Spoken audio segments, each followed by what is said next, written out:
Estamos de volta com a programação do EVEX 2021.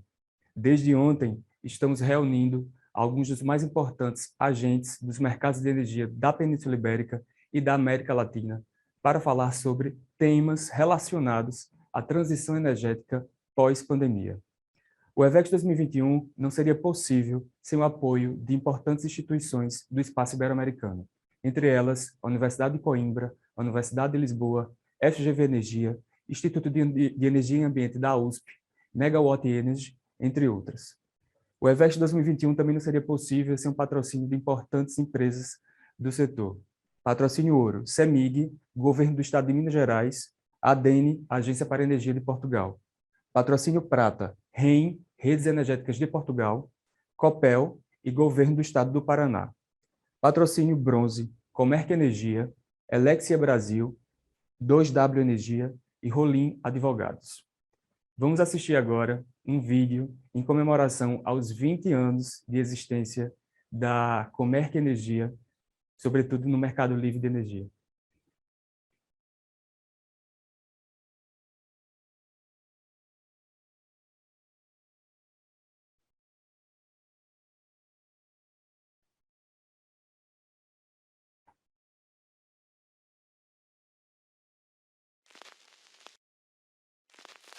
O tempo traz aprendizado, experiência e a necessidade de mudança. Revisitamos nossos valores para evoluir. A nossa imagem e posicionamento precisam acompanhar essa transformação. A parceria, cuidado e motivo de existir sempre foi um só: o nosso cliente. E essa essência sempre esteve presente no nosso DNA e vai continuar existindo. Agora reimaginada, moderna, viva.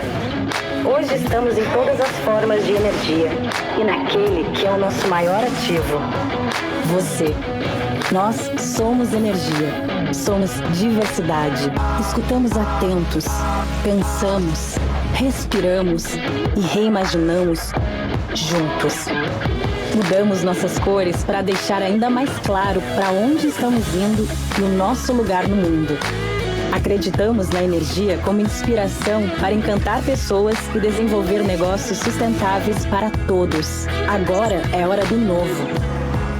De tecnologias que geram resultados com excelência na experiência individual e coletiva em um só lugar. Reimagine o futuro com inovação. Reimagine o futuro com sustentabilidade. Reimagine o futuro com energia.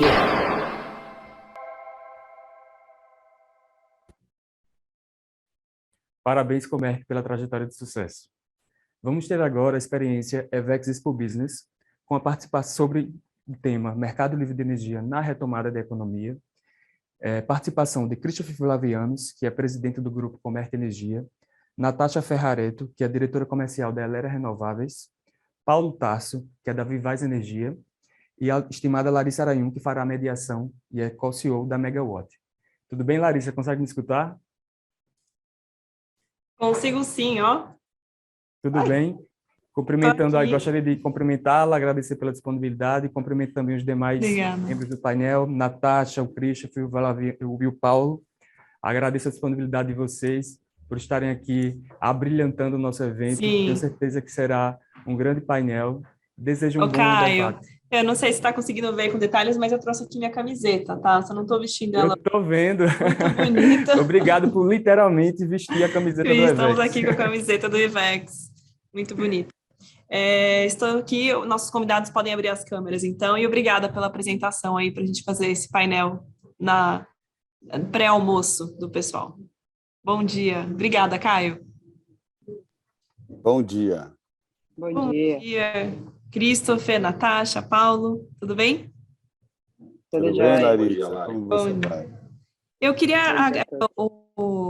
O Caio fez uma rápida apresentação de vocês, eu queria agregar um pouco informações sobre vocês três. Acho que é uma mesa, se virtual interessante que a gente está aqui sentado para conversar nessa próxima hora sobre o Mercado Livre.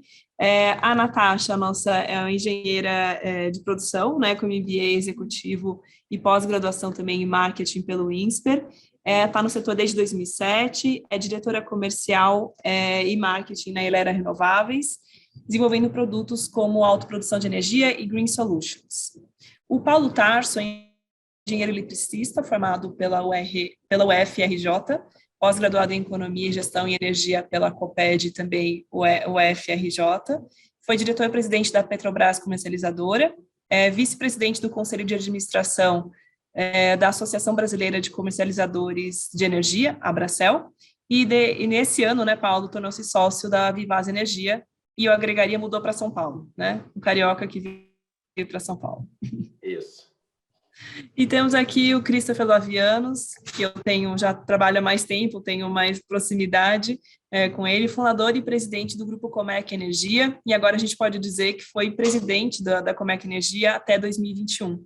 Há alguns meses o Kiko assumiu, então ele agora é Executive Chairman do grupo, e assumiu a presidência do Conselho de Administração. Anteriormente, acumulou 16 anos no mercado financeiro, com muita experiência em commodity e energia. E é o nosso economista. Então, temos aqui 2 engenheiros e um economista para fazer esse bate-papo. Bate-papo e tendências também sobre esse setor. Certo, Kiko? Bom dia, pessoal. Bom dia. Muito bem, muito obrigado pelo convite. Muito bom.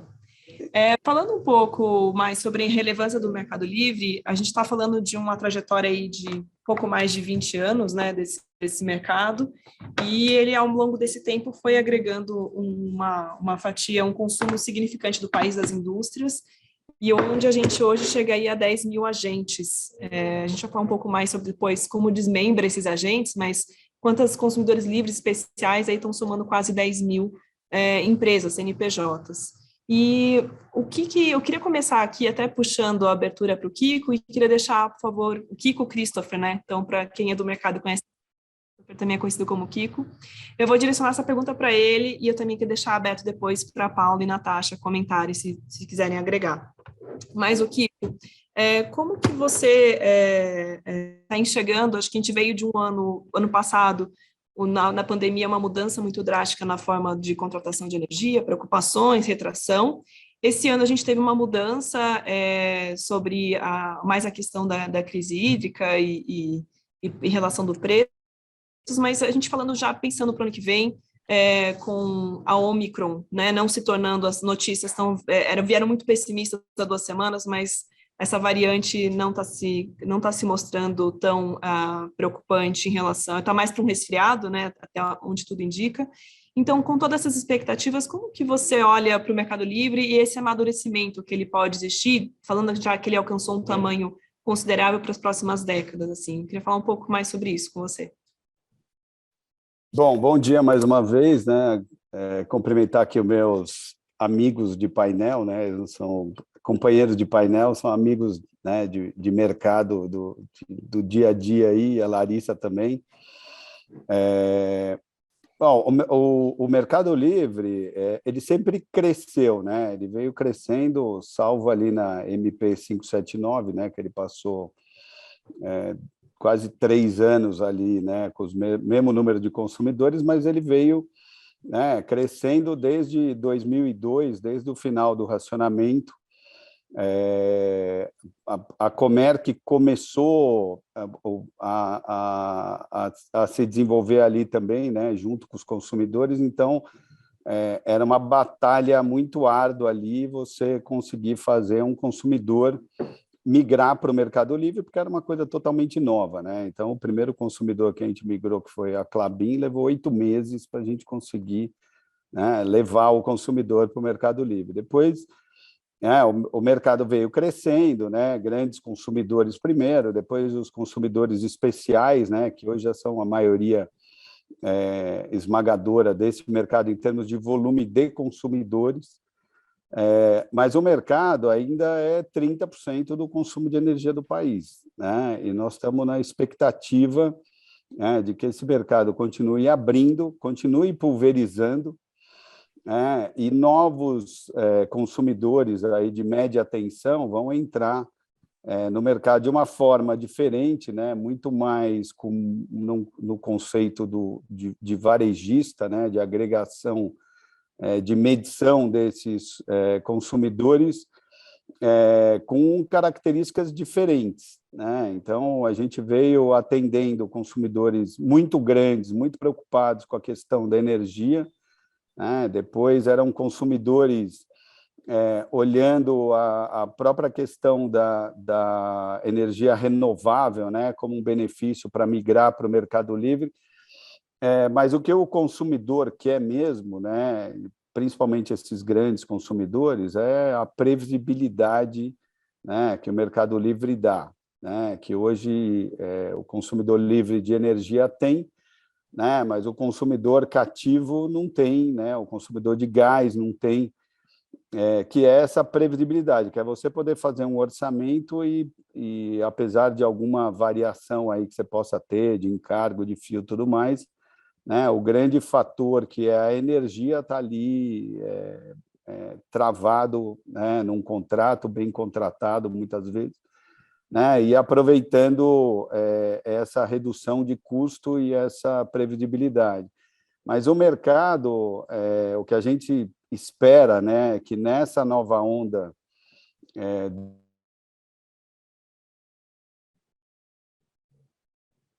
Estão aqui, acho que foi outra volta. Sim. Por aqui, eu acho que Estava com a mesma dúvida.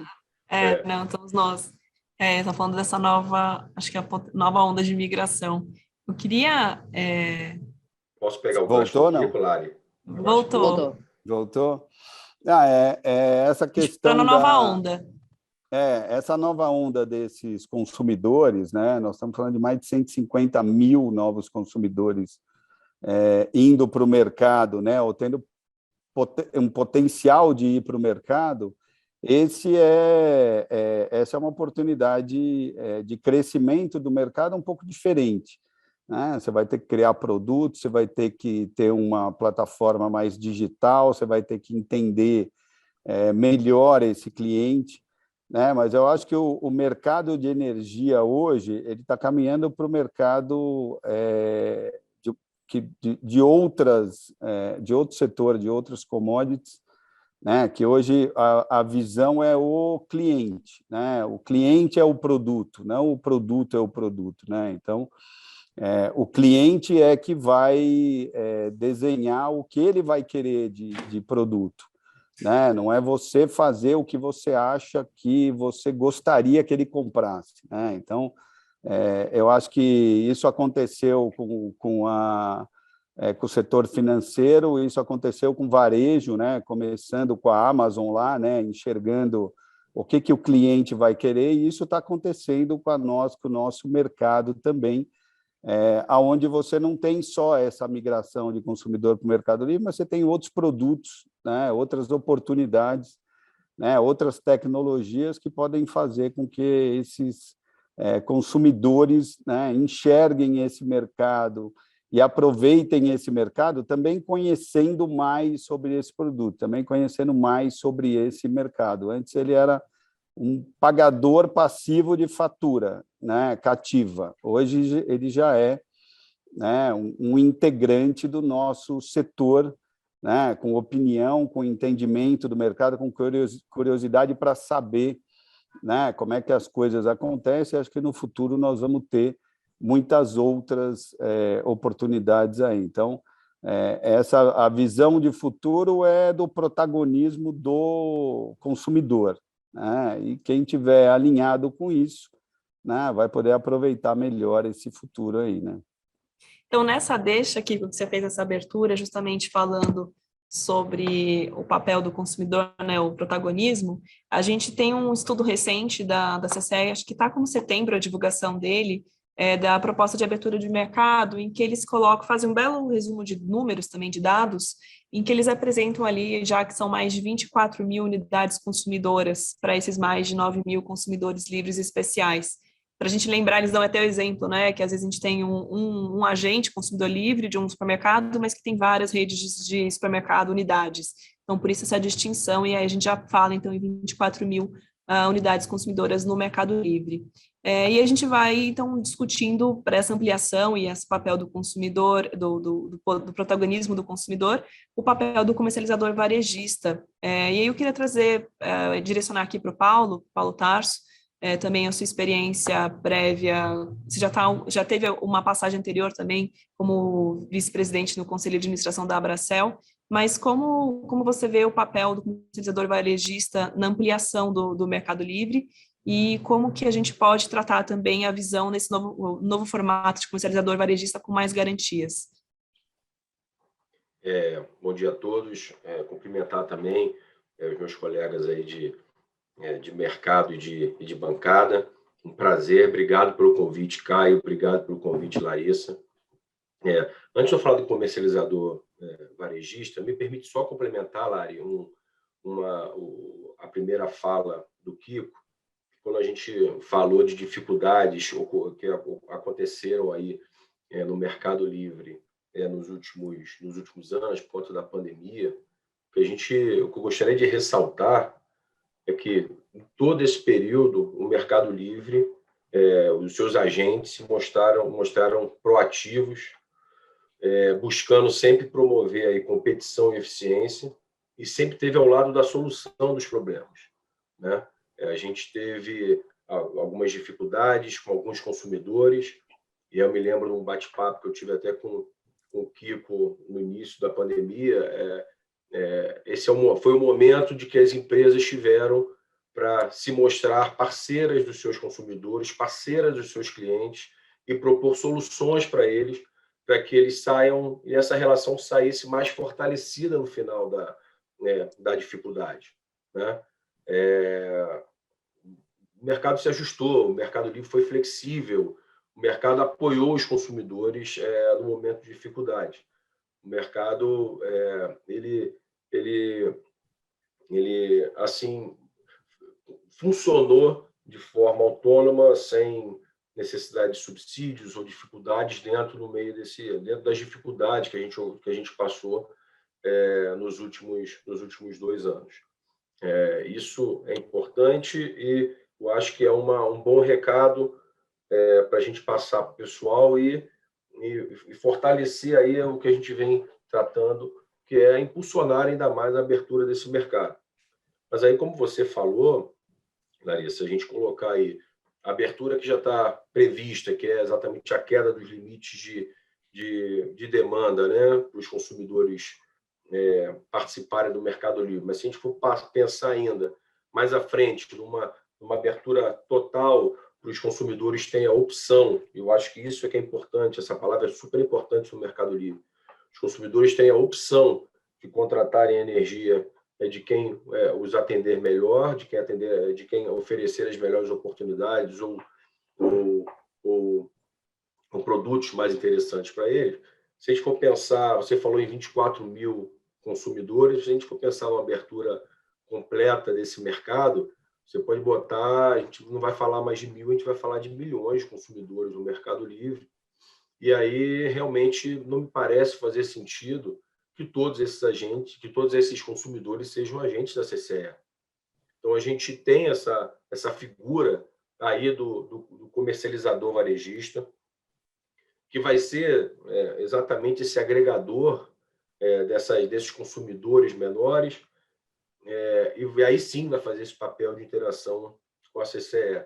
Você falou de segurança, a gente teve esse processo de varejista, não é um processo novo no mercado de energia brasileiro, mas é um processo que ainda não decolou.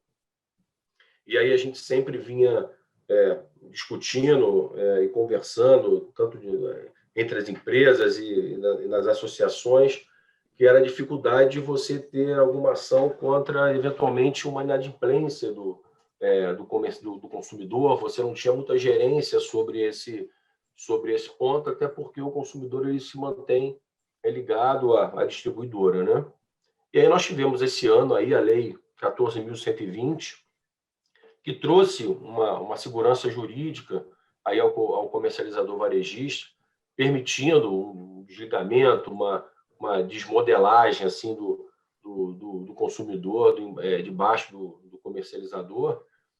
Agora, a pauta que a gente tem, isso está na agenda regulatória da ANEEL, e que é super importante para a gente caminhar, exatamente essa regulamentação, porque a lei ela fala da regulamentação por parte da ANEEL, da nossa agência reguladora, e é importante que essa regulamentação seja feita, para aí sim a gente ter a segurança e a jurídica e tranquilidade de ser um agregador de cargas, de fazer esse papel, mas a gente ter as ferramentas de gestão adequadas para esse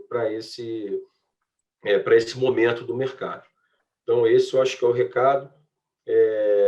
Papel fundamental, importância do comercializador varejista, porém, a gente tem alguns pontos aí a caminhar até isso ser efetivo e aplicável de forma imediata.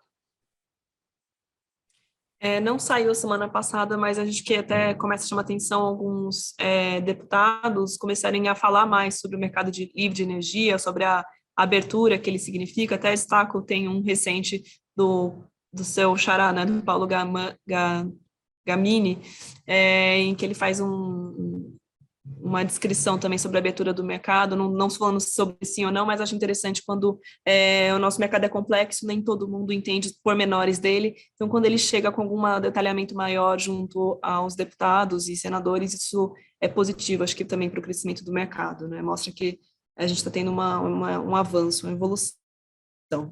E tratando, então, desse crescimento, a gente precisa de energia. Acho que o grande ponto dessa mesa aqui, dessa complementariedade, temos o Paulo com grande, larga experiência também em comercialização de energia, com toda a responsabilidade que isso envolve.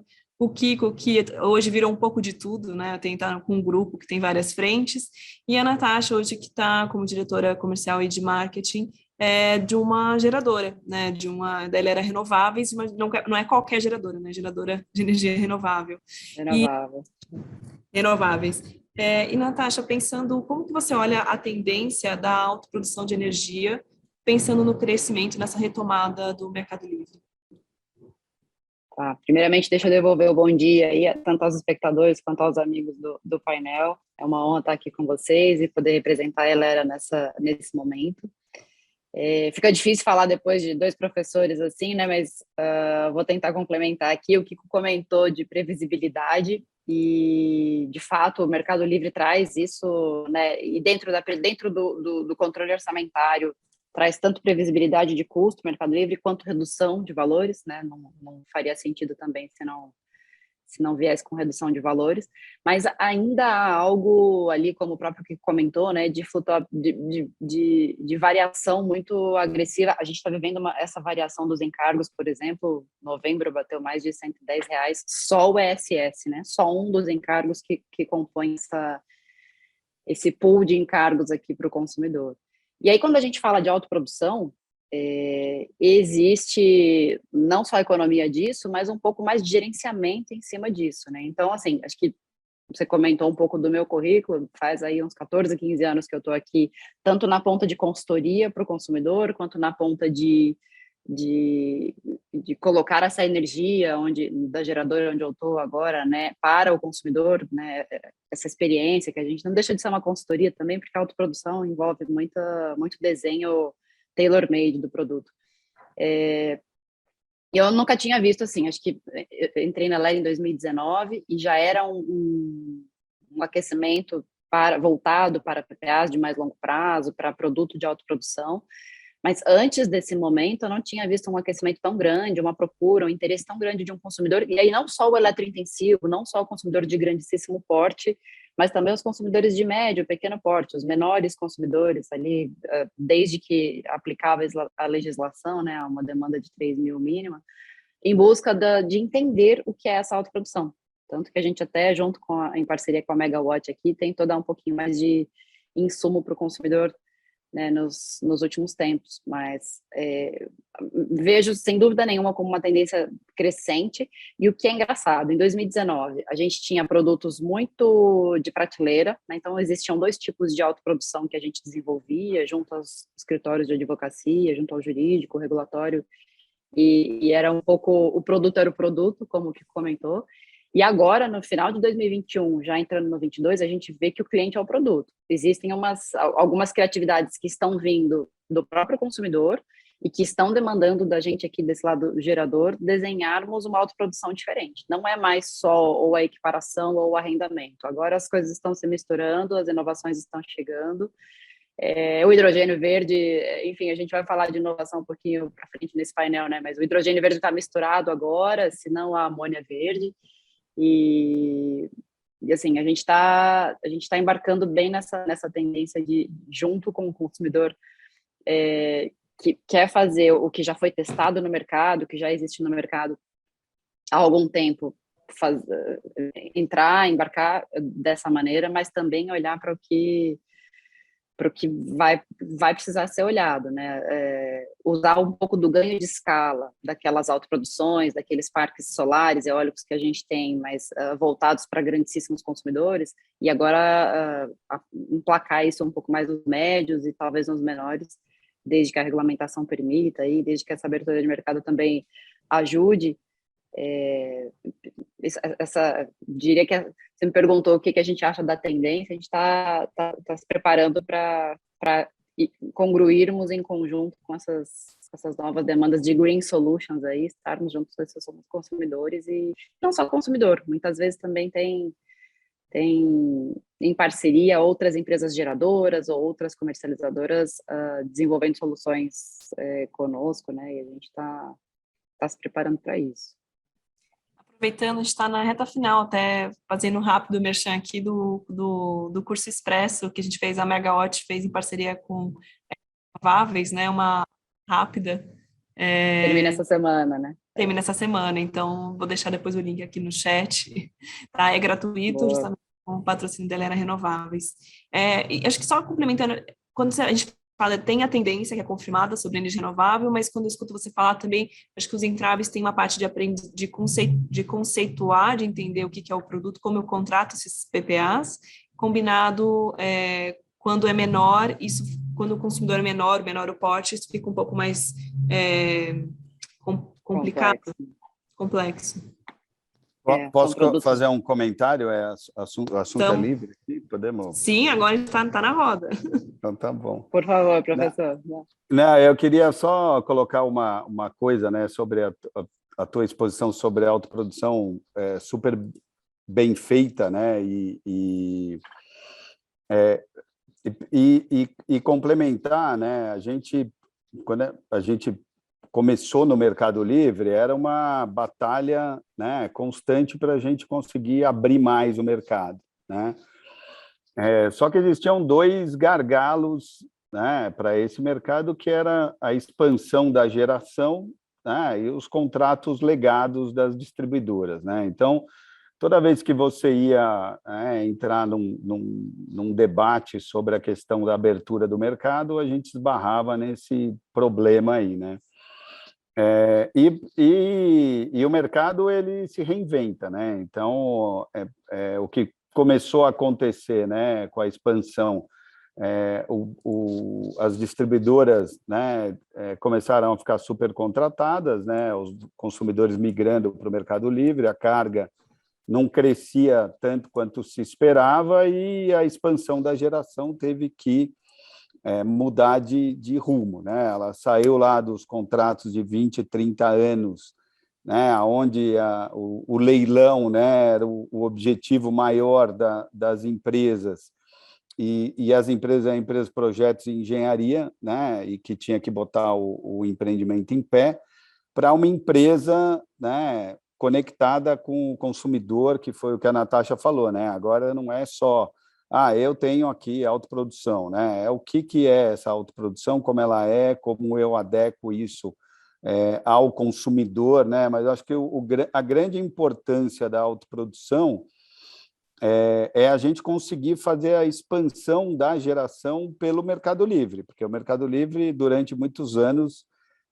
ele contratou a energia marginal, né? Ele não contratava a energia nova do mercado, né? Ele contratava sempre uma energia que sobrava. Então, era o consumidor fazendo contratos de 5 anos, 6 anos, 7 anos, e o mercado cativo né, as distribuidoras fazendo contratos de 20, 30 anos reajustados pelo IPCA, não tem preço que resista a você ter 35 anos de correção pela inflação, né? Já visto aí o que aconteceu com Jirau, Santo Antônio, Belo Monte, né? O que você tem ali de reajuste em cima do preço, por melhor que seja a foto no momento do leilão, o filme é um filme de terror depois, né? E que acaba virando o contrato legado. Então, esse era o modelo, né, único ali de expansão da nossa geração, né? O país precisa de expansão de geração e a gente começou a ver, né, como as empresas iam se posicionando em relação aos consumidores, né? Esse acho que essa é a grande vantagem da autoprodução, é realmente a gente conseguir botar um projeto em pé, a Elera botar um projeto em pé, as outras empresas, né, começarem a contribuir com a expansão da geração, com base no desejo do consumidor de fazer um contrato de longo prazo, de fazer parte desse projeto, né? Então, acho que esse é o grande benefício hoje dessa autoprodução, que era restrita, né, a grandes empreendimentos, né, ali as grandes hidrelétricas, os grandes consórcios, né, e hoje passa a ser uma descentralização, né, de negócios e de energia, né, e de evolução dessa energia, né, assim como o mercado conseguiu diversificar por um lado, a gente está conseguindo fazer a mesma coisa com a autoprodução e o benefício que ela traz para a expansão da geração. Acho que esse é um ponto bem... Tem razão, Kiko. Eu coloquei aqui a ótica do consumidor, né? E você trouxe a ótica país, de fato, né? Os investimentos que chegam de incentivo privado, enfim, toda a expansão que as geradoras agora, olhando para o Mercado Livre, conseguem trazer para o país, né? Conseguem trazer para o Brasil, elas são realmente aniquiladoras, assim, né? Tem a ótica do consumidor, claro, o consumidor não vai, por mais que tenha um engajamento em renováveis, né? Tenha uma outra faceta voltada para essas soluções renováveis, precisa ter uma vantagem financeira, e aí foi a que eu comentei ali, mas você tem total razão. Assim, a ótica do país, enquanto receptor desses investimentos, dessa expansão de geração aí, a Elera mesmo, né, o último parque que a gente está inaugurando agora, que é norte de Minas ali, maior parque solar da América Latina, ele é 100% voltado para Mercado Livre, não tem nadinha contratado com o mercado regulado. Chega a ser orgulho, assim, né, porque, de fato, antigamente só se tirava greenfield do papel para mercado regulado, e aí o que fosse marginal, como você colocou, ia para mercado livre. Eu passei bastante tempo comercializando também essas energias marginais aí que sobravam dos leilões regulados, né? E hoje é o inverso. Hoje, muitas vezes, não sobra nada para bidar ali nos A-3, A-4, e quando sobra não faz sentido, porque o Mercado Livre, de fato, tá mais tomador, tá demanda aquecida. E ainda bem, é muito um ganha-ganha, né? Dá orgulho de falar, dá orgulho de pertencer, porque de fato é um ganha-ganha. Só para a gente, Lari, só para a gente ter uma noção de números e pegar o gancho aí que a Natasha e o Kiko falaram, nós fizemos um estudo recente na Bracel lá para fomentar exatamente a expansão e a abertura do Mercado Livre e quebrar um pouco, ou muito, na verdade, desse paradigma antigo de que o Mercado Livre não fomenta expansão, né? E hoje em dia, a conclusão que a gente chegou é que em torno de mais de 70% dos empreendimentos de geração em construção no Brasil de 2021 a 2025 são destinados ao Mercado Livre. Isso, se a gente for pensar isso há 10 anos atrás, 5 anos. Na época das 5 anos atrás, na época das estruturantes, isso era motivo de crítica, né? O Mercado Livre se aproveitava né, das sobras da energia que a expansão ela se dava pelo mercado regulado, e hoje em dia a gente vê com empresas com criatividade, empresas buscando atender a necessidade do consumidor, entender, ser ser uma provedora de soluções, entender, customizar o produto para o cliente. A gente consegue e enxerga hoje em dia o Mercado Livre como um motor real de expansão da geração no Brasil. Isso é bem relevante para esses próximos anos, eu acho que assim se manterá. Bom, a gente passou aqui, fizemos um overview, né, uma passagem sobre os aspectos principais, acho que estão pegando para a retomada eu não diria a retomada da economia, mas se a gente olhar também até a migração, ela se manteve constante ao longo do ano passado e esse ano, no Mercado Livre em específico, né? O primeiro semestre do ano passado foi mais sensível, mas depois, se a gente olha os números, ele segue aí uma migração de 200 unidades por mês, em média. Para o ano, os últimos anos, o último período que a gente passou tão atípico, é uma constância. E olhando então, a gente falou sobre a autoprodução, sobre o formato desse renovável, então até o Mercado Livre liderando esses projetos. A gente falou sobre a figura do comercializador varejista, para você não precisar ter todos os agentes conectados na CCE, isso ficaria também inviável. Eu acho que o Kiko também trouxe aqui o papel do protagonismo. Quando a gente olha para as novas possibilidades de tecnologia, vou fazer até uma foto um pouco mais ampla aqui, a gente pode viajarmos juntos, olhar para o futuro, em relação a mais agora a tendência de tecnologia, porque a gente tem possibilidades sobre a internet das coisas, sobre medições remotas, existe novas tecnologias em relação até à energia. Eu queria, se a gente pudesse comentar um pouco como isso pode facilitar ou acelerar também a relação do Mercado Livre. Eu queria partir um pouco mais para a inovação na conversa com vocês. E eu que deixo até aberto, assim, para quem quiser responder. Bom, posso começar, Lari.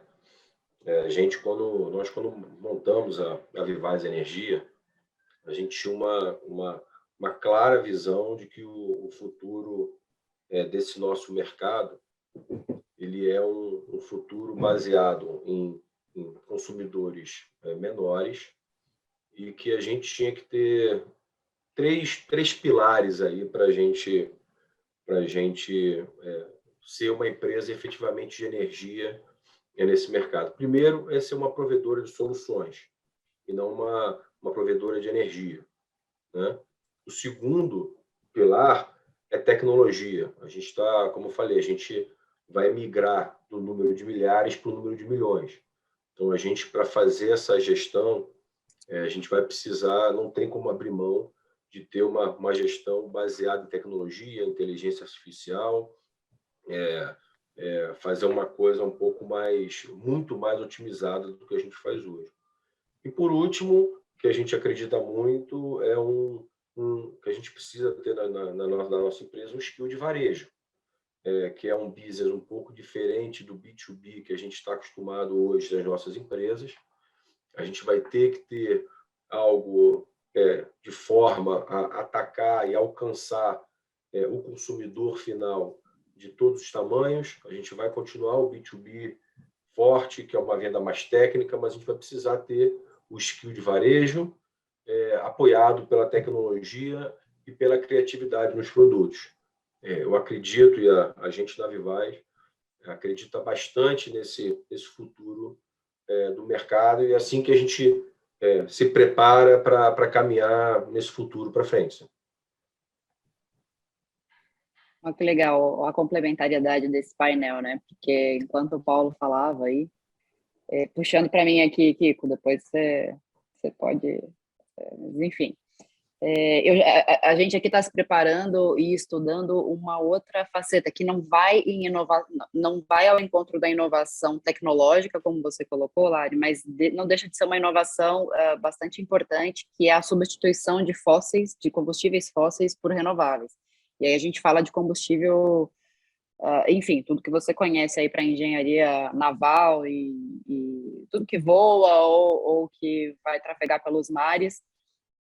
entrando hidrogênio verde, e o próprio Brasil, que tem uma agricultura tão importante, né, e que nos coloca de uma forma tão importante na economia global, utilizando a amônia verde. Então, a gente já está, assim, estamos, né, a Brookfield teve um lançamento de um fundo global também grande em relação à transição de energia, transição de energéticos e transições, no geral, voltados para renováveis, e a gente está se preparando para fazer esses investimentos aqui no Brasil em relação à energia elétrica ainda, mas voltados para a eletrólise, que vai acrescer aqui para o país, né, bastante hidrogênio verde, ou a própria amônia, derivada também do hidrogênio verde, e aí são grandes consumidores ainda, assim como a Vivaz está focando e pensando ali já em se preparar para uma pulverização, que está certíssimo também, né? Mas tem espaço para um outro lado, que é pegar ainda os eletrointensivos, pegar ainda toda essa questão de substituição de combustíveis fósseis por renováveis. Alguma parte disso ainda em utopia, né? Alguma parte disso ainda a ser solucionada, como transportar esse hidrogênio altamente inflamável, se isso faz sentido ou não, mas pensando que o Brasil de uma forma bastante distante, assim, de outras regiões no mundo, ainda é um país com menor custo de produção, menor custo de adicionalidade do megawatt-hora novo, em relação a eólicas offshore que existem na Europa ou outros temas, né? O Brasil ainda é um polo grande, de um grande olhar de menor custo de extração de uma nova energia elétrica. A gente aqui está se preparando e estudando muito essa questão da inovação para esse lado, casado com o setor elétrico, né, mas colocando um produto hidrogênio verde / amônia verde aí como um protagonista desse movimento, que vai ser grande, é um movimento que a gente acredita que vai ser bastante grande.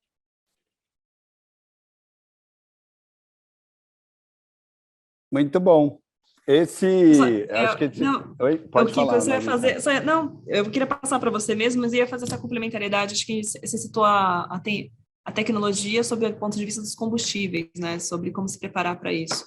E o Paulo está na outra ponta para receber. E você, Kiko? A gente está aqui para receber e para entregar também, né? O Kiko faz tudo, né? O Kiko junta as contas e faz a mágica dele. Arruma combustível novo. Vamos seguindo junto, né, pessoal? A tendência é essa, né? Acho que no mundo inteiro o que a gente vê é que a gente tem hoje uma opcionalidade muito maior do que quem tinha antes. E essa questão do hidrogênio, ele é o combustível do futuro, né? Quando ele vai chegar em larga escala, e a gente não sabe, mas a gente já vê bastante, né, uma gama enorme de empresas, né, avaliando e olhando essas oportunidades aí, né? No futuro, o seu carro, a bateria, vai ter uma célula de hidrogênio que vai carregar aquela bateria não mais na sua casa, mas vai carregando ali ao longo, né, da sua viagem. Então, isso é tecnologia que vem pela frente e uma tecnologia bem sustentável, né?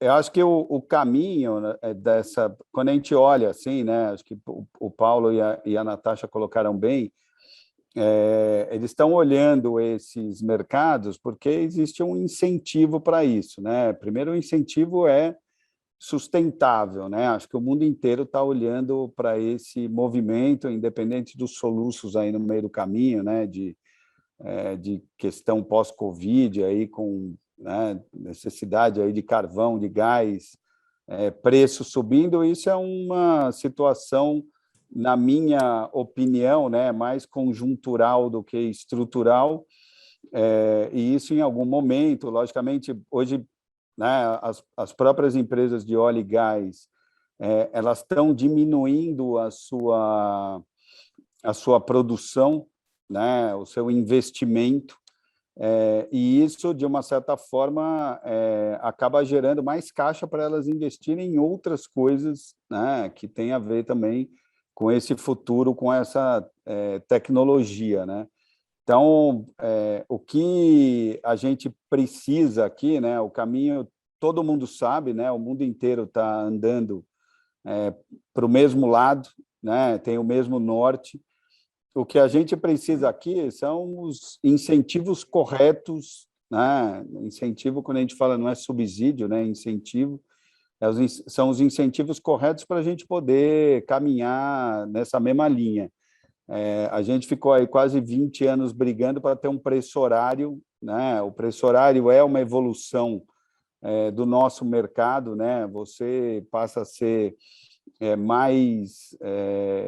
precisa entender melhor esse contexto para você poder ajudar mais o teu consumidor e aproveitar as oportunidades dos seus geradores. Então, isso passa a ser um incentivo, né? Um incentivo de que a energia é a commodity mais perecível, né, do planeta, e passou pela rede, não consumiu, o preço vai estar ali, a oportunidade vai estar ali. Então, esse é um incentivo que a gente não tinha no passado, a gente passa a ter hoje, né? A gente começa a ter incentivo de produção de hidrogênio, de eficiência energética, de bateria, né, de IoT, de medição, onde você pode ter uma inteligência acoplada a esse tipo de coleta de dado, que pode te dar também mais informação sobre como atuar de uma forma mais cirúrgica nas empresas. Então, assim, hoje a gente mergulha num mundo de tecnologia. O difícil é você escolher, né, qual que é o primeiro passo e para que lado você vai dar, mas se o país, de uma certa forma, né, com essas novas medidas que vêm aí, né, de modernização do nosso setor, ele for pensado dentro desse conceito dos incentivos, né, por que a Natasha está vendo hidrogênio, por que o Paulo está pensando no varejo, porque eles sabem que o caminho é esse e que a gente tem que se preparar, né, sempre antes para o futuro. Quanto mais incentivo a gente tiver para isso, mais rápido a gente vai seguir. A gente não vai mudar o rumo, né? A gente não vai andar para trás e nem vai andar para o lado, mas para a gente andar para frente mais rápido, né, do que os outros, a gente precisa de incentivos. Eu acho que essa é a oportunidade que o setor tem, uma vez que hoje a gente percebe que as instituições, né, elas se aproveitam melhor, né, dos agentes, da inteligência dos agentes do mercado, tanto CCE, quanto a ANS, quanto o Ministério, quanto a EPE. Quer dizer, eles são muito mais integrados do que eles eram no passado. E isso traz uma inteligência também muito grande para a gente poder construir o arcabouço que a gente precisa aí para o futuro, né? Acho que a visão do norte está ali, né? A velocidade que a gente vai caminhar é que esses incentivos é que vão mostrar. Então, a gente tem que estar sempre batalhando para que eles sejam os mais equilibrados, né? E que façam a gente caminhar mais rápido, né? Assina embaixo. Eu acho que, Kiko, você também agregou um pouco quando você fala sobre a inteligência da relação com conexão de baterias com consumo, você também toca sobre eficiência energética também, né? Sobre como transformar, trazer a tecnologia para a gente usar da melhor maneira possível, com menos perdas, na verdade, né? Então, a gente tem um pedacinho dessas três componentes aqui.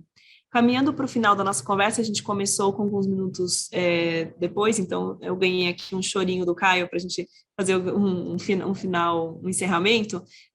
Olhando então para 2022, com todas as informações que a gente tem disponíveis na mesa hoje, inclusive até trazendo um pouco para o assunto do dia a dia atual do Paulo, que é comercialização. É uma caixinha de surpresa, né? A gente começou o primeiro semestre batendo no teto, que a gente fala o preço do curto prazo de energia, e agora despencando o preço. Eu queria trazer um pouco sobre 2022, sobre esse olhar sobre preços. Paulo, por favor, em relação até vocês, a posição de vocês na Vivaz como comercializadora. e também fazer um encerramento para 2022 aí para o Kiko com a Comerc Energia.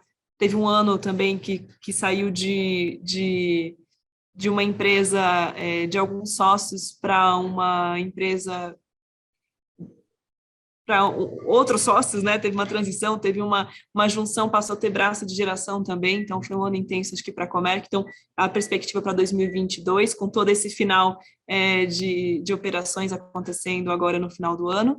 E a Natasha, quais são as entregas de 2022 também que vocês têm aí? Quais são as energias chegando, energias renováveis aí na Elera? Tá? Então, vou deixar essas 3 para vocês poderem também fazer a despedida aí no final. Paulo. Eu fiquei com a mais fácil, que é falar sobre preços de 2022. Para você PLD acertar, de janeiro a dezembro. Super. Pessoal, a minha indicação vão na Megawatts, tem uma coluna de PLD lá, que é ótimo prospectivo deles. Bom, mas falando em termos de sistema, nós tivemos aí 2021 foi preço baixo, 3 meses de teto, pré-racionamento, dezembro agora quase no piso. Esse foi o retrato de 2021. Não foi um ano fácil. Nós tivemos aí os reservatórios muito depressionados.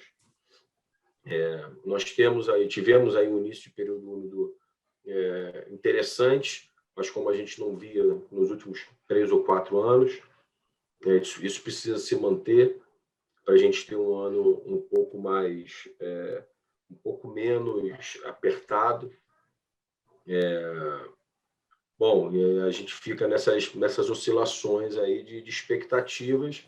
Isso faz com que o mercado tenha, no curto prazo, essa volatilidade que a gente acompanha no dia a dia.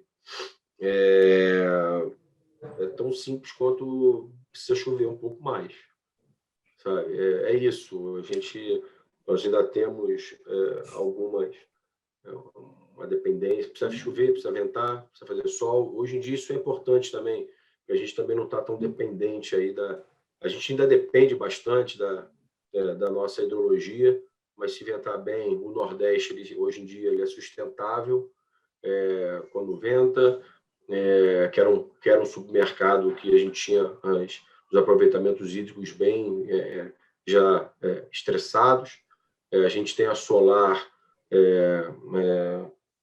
crescendo cada vez mais no Brasil. Então, a gente tem que equilibrar todas essas fontes, essas perspectivas, mas a gente precisa, de forma bem clara, que esse período úmido se confirme, para a gente ter preços um pouco mais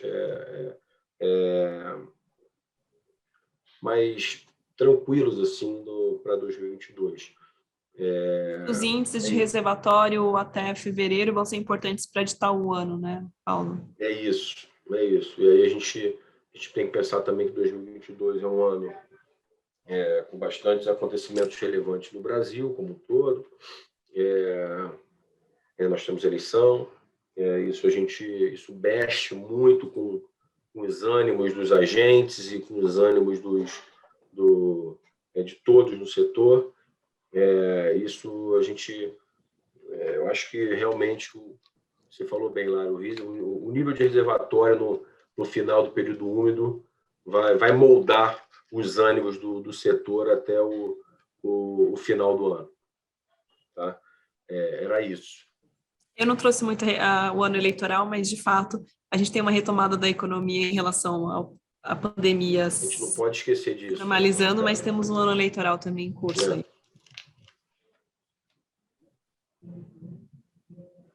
E aí, Kiko, como que você está se sentindo no seu novo cargo de Executive Chairman? Estou me sentindo ótimo. Kiko, quem não sabe, foi o fundador da Comerc. Então, ele fundou, ele foi vários cargos ao mesmo tempo e agora ele trocou de cargo. Então, é uma roupa nova que ele está vestindo aí. Foi um ano emocionante, né? Começando ali com a parceria com a Perfin, né? E a fusão dos ativos da Perfin na Comerc. Então, assim, a gente entendia que ali era o produto que faltava, né? A gente tem uma plataforma de geração distribuída, centralizada e também poder originar, né, esse desenvolvimento dessas fontes com a nossa plataforma Asset Light, né, que sempre foi Asset Light, mas que a gente entendia que faltava esse produto, né? Então, esse ano começou, né, com a parceria com a Perfin, depois com a fusão, aí alguns meses intensos aí fazendo todo o processo do IPO, para chegar no último dia a gente fechar o negócio com a Vibra, que era o parceiro que a gente entendia que tinha mais sinergia e menos conflito, né? E aonde a gente poderia trazer um potencial muito grande de crescimento juntos, né? Então, não só pela empresa, né, que está ali, mas pelas pessoas também, né? E por esse time que foi formado aí no meio do caminho, né? Entrou o Dorf, o Ralph, agora, né, a gente está aí com a ajuda do Wilson também, para poder desenvolver esse projeto juntos. Então, assim, foi um ano bastante desafiador, né, bastante emocionante, mas eu acho que uma coisa que a gente procurou fazer sempre, né, é estar sempre preparado para a oportunidade, né? A oportunidade ela passa e se você tiver preparado, né? Aquela velha máxima, né? Do cavalo passar selado, e se você tiver pronto para montar e quiser montar, você monta, porque o cavalo muitas vezes passa selado algumas vezes, mas você tem que estar pronto para seguir esse caminho, essa viagem aí. Então, eu acho que a gente veio se preparando ao longo desses últimos anos, né, buscando essas oportunidades de sinergia com os nossos clientes, né, e poder atender eles em todas as linhas, e juntando com essa parte de geração renovável, né, e visão de renováveis mesmo, poder hoje a gente está num desafio, né, muito bom de você ter ali uma transição energética, né, para ajudar a Vibra a fazer, né? Hoje as empresas de óleo e gás e de distribuição de combustíveis, elas estão muito mais preocupadas, né, com essa transição energética do que as empresas do nosso setor. A do setor ela está muito mais focada no seu negócio, né? Muitas já estão, né, como a Elera e outras empresas, né, já olhando essa parte de renováveis e de oportunidades, mas muitas estão, né, focadas em cada linha aí do nosso setor, né? Distribuição, transmissão, geração. E as empresas de óleo e gás e de distribuição, elas enxergam, né, que o futuro vai ser o futuro da energia elétrica mesmo, né? E em algum momento, né, a era do petróleo não vai acabar por falta de petróleo, né? Vai acabar por uma outra questão. Então, eu acho que é interessante, porque acaba que essas empresas acabam acelerando muito mais essa tendência, né? Elas acabam investindo mais nessa tendência, e isso ajuda, de uma certa forma, a gente caminhar mais rápido para um mundo mais sustentável, né? Então, acho que a gente pode aproveitar essa oportunidade, estamos muito motivados aí para a gente seguir esse caminho, né? E obrigado pela oportunidade aqui no painel também, né? Muito. Natasha. Bom, eu fico de caminhos abertos aqui, então, né? Mais uma vez, com tudo que o Kiko colocou. A gente está tentando, de fato, sermos um dos pavimentadores aí dessa nova via de renováveis para tudo, né? Estamos em busca de uma musculatura maior nessa questão de renováveis, e aí claro, Elera focando muito em energia elétrica, de fato, mas Brookfield como um todo focando em todas as energias renováveis, até mesmo essa transição, né, de combustíveis fósseis.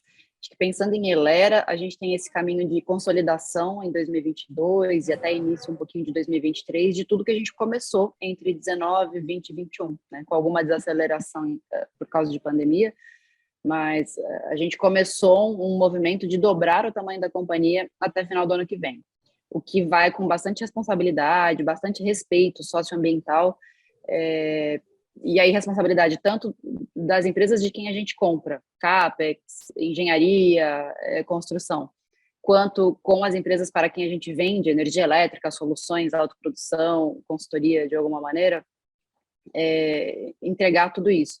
Então, o nosso 2022 está bem focado em, de fato, entregar com maior antecipação possível, maior responsabilidade financeira, socioambiental possível para todos esses stakeholders que estão com a gente nesse movimento de crescimento da companhia.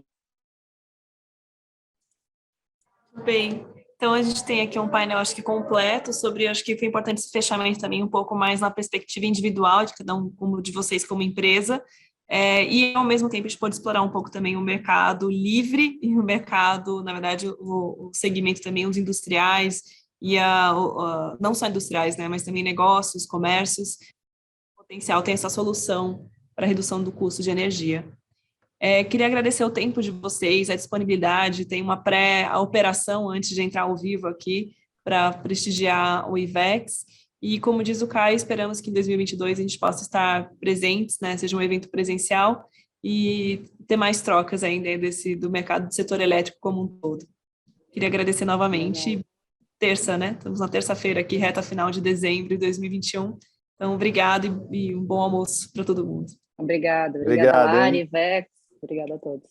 Tchau, Obrigado turma. a todos, obrigado Até pelo mais. convite. Um abraço a Valeu, todos. obrigada. Tchau. Tchau. Vê-los. Isso aí. Tchau.